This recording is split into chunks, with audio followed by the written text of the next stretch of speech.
Across the UK, online and on DAB. Access all radios. Talk Radio. Give it some lip. Yes, a new study suggested that sitting at a desk all day can lead to major health problems and should be offset by an hour's brisk exercise every day if it's not going to lead to an early death. Sedentary office work has been linked to some 5.3 million deaths across the globe each year. That compares with just 5.1 million deaths linked to smoking. Now, experts are saying that if you are doing a desk job, you need to do some physical activity, preferably up to an hour a day of physical activity to avoid higher risk of getting heart disease, some cancers and diabetes. So, how much of a risk is it? Love to hear your thoughts, by the way. 0844 499 1000 is the number to call. That's 0844 499 1000. Do you really believe that sitting sedentary at your desk all day is as deadly or even more deadly than smoking 20 cigarettes a day? 0844 499 1000 is the number to call. First up, though, let's talk to cardiologist Dr. Iqbal Malik, who joins us. Thank you for joining us, Iqbal. Good morning. Good morning to you. I'm very intrigued by this study because we've been told for a long time that actually an awful lot of what's going wrong in our lives and our health is this sedentary lifestyle. And I'm someone who's always done pretty sedentary jobs ever since I stopped waitressing my way through college. And I'm very much aware, it helps pile on the pounds, and B, it just means you just become just more sort of slothful, don't you? Everything slows down because you're not using your body, using all your muscles and getting the blood going. I think that's absolutely right. The problem is if you're sedentary, then you're not activating your body. And as you mentioned, that we're not asking anyone to join the gym. In fact, if you actually decided not to use a remote control and press the button on the TV, you've gained a substantial benefit. If you could then not ask someone else to go to the fridge and go yourself, you're gaining more benefit. And actually, the jump from going for a brisk walk to becoming a marathon runner is nowhere near as good for you as getting off the sofa in the first place. Yeah. So when you're in the office, sitting there, then I think getting up and activating yourself not only gets your brain going further rather than sitting at the desk all day in a constant stream. We knew that when we were at university because you could not revise for hours and hours. You had to actually take a break every hour. And actually, it turns out not only is that good for your mental health, it's extremely good for your physical health and will make you live longer. Well, indeed. And again, it's physically and mentally. But I'm very intrigued by this idea that sedentary office work is linked to more early deaths than smoking. Because presumably there are far more people, certainly in the Western world, who do sedentary office work than who smoke. Smoking in countries like Britain is down to under 20%, whereas a darn sight more than that, people are stuck in an office all day. So it seems to me that smoking is still the big killer. And anyway, you don't have to smoke, but most of us do have to work.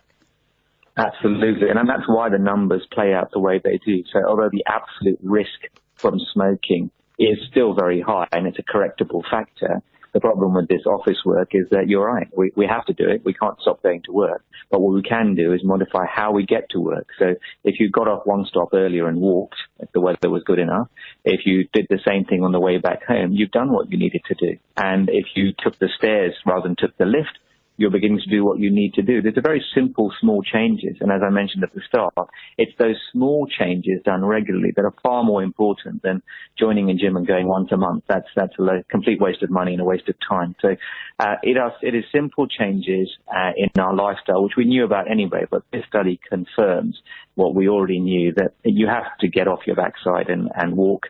That will make you live longer, even if you don't change your weight. Yes. The key is to remember that this is not a weight loss program that we're suggesting. This is actually a program just to get the body working, the muscles moving, and actually thereby reducing your cardiovascular risk, your risk of heart attacks, strokes, blood pressure. Absolutely. I have to say, I know my gym membership's a waste of money. I can't think of the last time I can't even remember where it is. Keep meaning to cancel. I think, no, but this week I'm going to go. But this is an interesting thing, isn't it? That you can meet people who are pretty slim, but live a very sedentary lifestyle, but just aren't people who put on weight or just don't eat that much anyway. And they can actually be far more at risk of all these terrible diseases and heart risks and the like than someone who's overweight, not obese, but someone who's overweight, but is actually quite active and actually uses their body, their heart works, their muscles work, and their body is working more. Absolutely. I'm a great believer in that your body has a natural weightostat, as it were. And so if you try and change that dramatically, just to look good, that's very difficult. But if you're active, even if you're slightly overweight, then you've done as much as you can to protect yourself. So I'm not saying everyone should be size 0. I'm saying everyone should be That's active. not a healthy weight, by the way. Absolutely. Yeah, no, but it's about your going to your body's natural way. But again, this is the thing, life for human beings in the West, not in developing countries so much, but in the West, has changed so much for so many of us in recent years. Even people who do, fairly manual work, where actually there is standing or moving around, there is less physical activity in their days as well, just because, people tend to drive to work, they get public transport, they don't walk. I certainly remember, I mean, looking at children now, I consider myself to be a very unsporty, unfit teenager, and yet I cycled to school and back every day. I remember we were dancing, in every weekend, and I went swimming most evenings as well. And I thought of myself as unsporty compared to most kids when I was a child. That would now make me sort of virtually an Olympian now. Absolutely. Actually, you sounded pretty active as a child, I have to say. I don't think that was unsporty at all. Obviously, but compared to everyone else I knew, their norm was much greater. Whereas now, kids, I know people who drive their kids 5 minutes to school.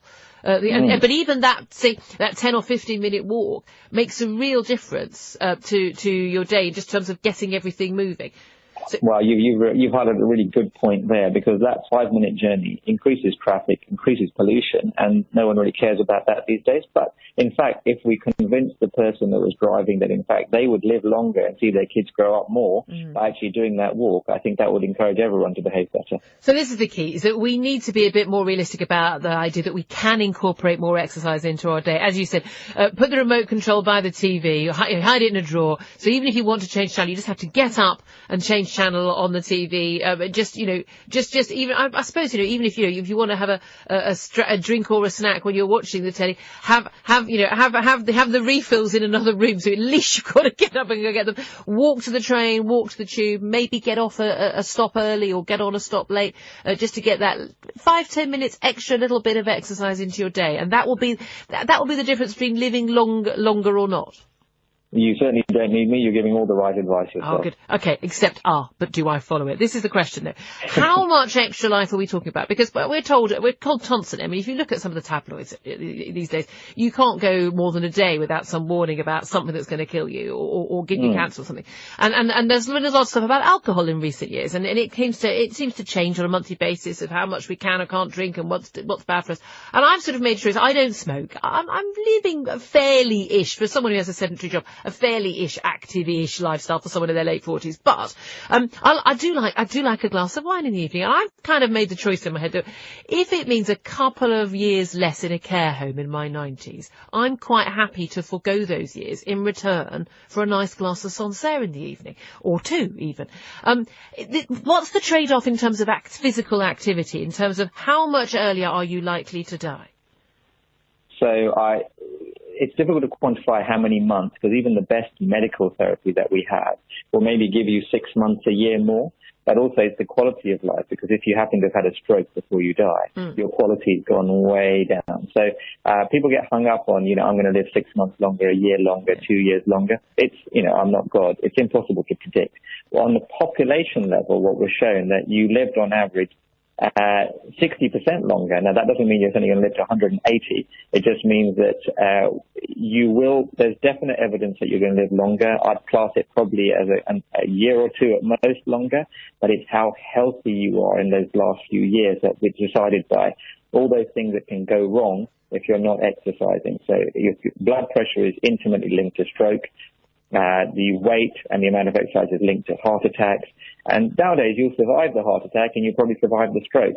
The trouble is, you won't be the person you were. So if you want to stay healthy, then you have to build it in. And I consider it like brushing your teeth. Yeah. We brush our teeth every day, not because on that day we feel that much better, but we know that if we don't want the dentures in 10 years' time, we have to do it. In the same way, that walk is just like brushing your teeth. It's preventing something. So you may not feel better that day.